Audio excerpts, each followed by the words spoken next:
L'homme ne vivra pas de pain seulement, mais de toute parole qui sort de la bouche de Dieu.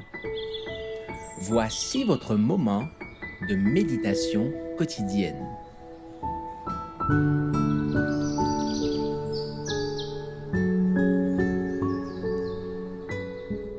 Avec Dieu chaque jour.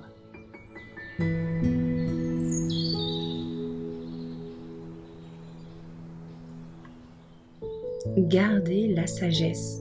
Le 15 avril. Mon fils, garde la sagesse et la réflexion. Elles seront la vie de ton âme et l'ornement de ton cou. Alors tu marcheras avec assurance dans ton chemin et ton pied ne heurtera pas. Proverbe 3, versets 21 à 23.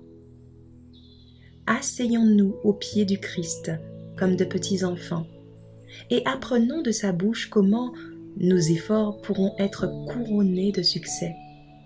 Demandons au Seigneur la sagesse et la lumière que nous voulons communiquer aux autres.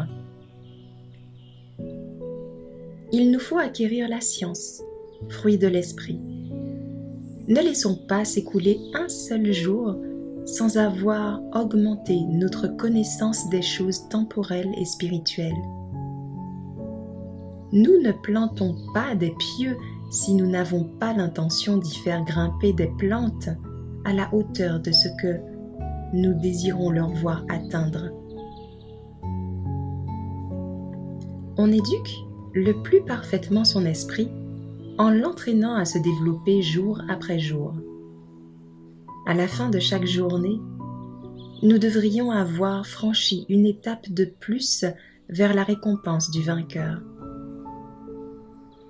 Il faut que notre jugement mûrisse de jour en jour et que nous aboutissions ainsi à des résultats qui nous assureront une glorieuse récompense dans cette vie et dans la vie future. Regardons chaque jour à Jésus plutôt qu'à nous-mêmes et nous avancerons d'une manière constante dans la connaissance du temporel et du spirituel. La fin de toute chose est proche. Ce que nous avons fait ne doit pas mettre un terme à notre œuvre. L'auteur de notre salut dit « En avant, la nuit vient où personne ne peut travailler. » Nous devons nous rendre de plus en plus utiles. Nos vies sont toujours sous la puissance du Christ. Il faut que nos lampes brillent sans cesse de l'éclat le plus vif. De tout temps, Dieu a donné aux hommes des révélations divines afin qu'ils puissent réaliser son plan, dévoiler graduellement aux esprits les doctrines de la grâce. Ces mots illustrent la façon dont il fait part de la vérité. Sa venue est préparée comme l'aurore. Celui qui se place où Dieu peut l'éclairer avance, semble-t-il, de l'obscurité partielle de l'aurore à la lumière éclatante du jour.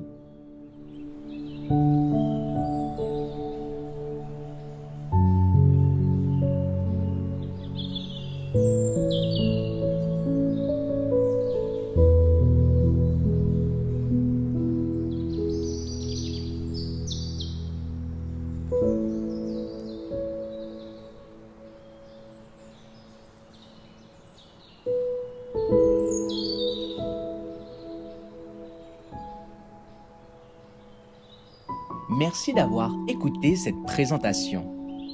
Assurez-vous de nous rejoindre demain pour votre moment de méditation quotidienne avec lereste.org.